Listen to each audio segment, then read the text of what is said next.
இப்போ அரை டம்ளர் தண்ணி ஊற்றிக்கலாம். தண்ணி ஊற்றி மூடி வச்சிடலாம். ஒரு 10 நிமிஷம் காய் வேகட்டும். அதுக்கப்புறம் பார்க்கலாம். 10 நிமிஷம் ஆகிடுச்சு. காய் நல்லா வெந்துருச்சு. இதுக்கப்புறம் கொஞ்சோண்டு மிளகாத்தூள், தனியாத்தூள் ஆட் பண்ணிக்கலாம்.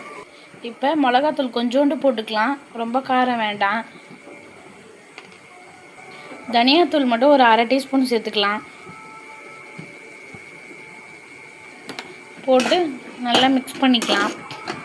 இப்போ பார்த்திங்கன்னா ஒரு சேமியா பாக்கெட்டுக்கு 1.5 கிளாஸ் தண்ணி, 2 சேமியா பாக்கெட் எடுத்துருக்கேன், 3 கிளாஸ் தண்ணி ஆட் பண்ணிக்கலாம். இப்போது 3 கிளாஸ் தண்ணி ஆட் பண்ணிக்கலாம்.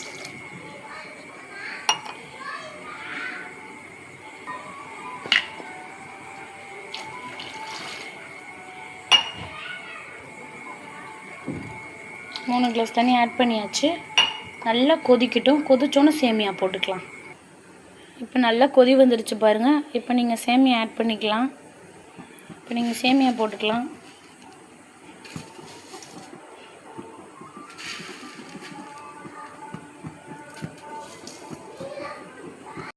சேமியா போட்டு நல்லா மிக்ஸ் பண்ணிக்கலாம். ஒரு 10 மினிட்ஸ் போதும், சேமியா ரெடி ஆகிடும். லாஸ்ட்டாக நம்ம முட்டை கிண்டி போடுறத காட்டுறேன். இதுக்கு மேலே கொஞ்சம் கொத்தமல்லி மட்டும் ஆட் பண்ணிக்கோங்க, சூப்பராக இருக்கும். இதுக்கு மேலே கொத்தமல்லி மட்டும் ஆட் பண்ணிக்கோங்க. அது மாதிரி 10 மினிட்ஸ் கழித்து பார்க்கலாம். சேமியா சூப்பராக ரெடி ஆகிடுச்சு. வாங்க முட்டை கிண்டி போட்டுக்கலாம். முட்டை கிண்டுறதுக்கு தனியாக ஒரு பேன் வச்சு எண்ணெய் விட்டுக்கலாம். எண்ணெய் ஊற்றிக்கலாம். எண்ணெய் ஊற்றிட்டு 2 சேமியாவுக்கு நான் பார்த்தீங்கன்னா 4 முட்டை எடுக்கிறேன். உங்களுக்கு எத்தனை தேவையோ அத்தனை ஆட் பண்ணிக்கலாம். இப்போ நான் பார்த்தீங்கன்னா 4 முட்டை ஆட் பண்ண போகிறேன்.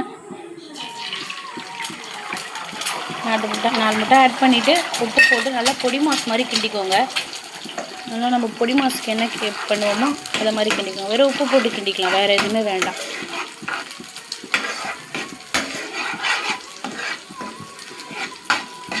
நல்லா கிண்டிக்கலாம்.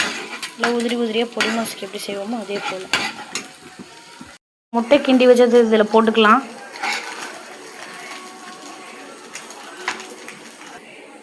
முட்டை கிண்டி வச்சது எல்லாத்தையும் ஆட் பண்ணிக்கலாம். ஆட் பண்ணி நல்லா ஒரு கிண்டி மூடி வச்சிடுங்க. மூடி வச்சுட்டு ஒரு 1/2 hour கழித்து சாப்பிட்டிங்கன்னா காய்கறி முட்டை சேமியா சூப்பராக இருக்கும். நீங்களும் உங்கள் வீட்டில் ட்ரை பண்ணி பாருங்கள். Bye friends.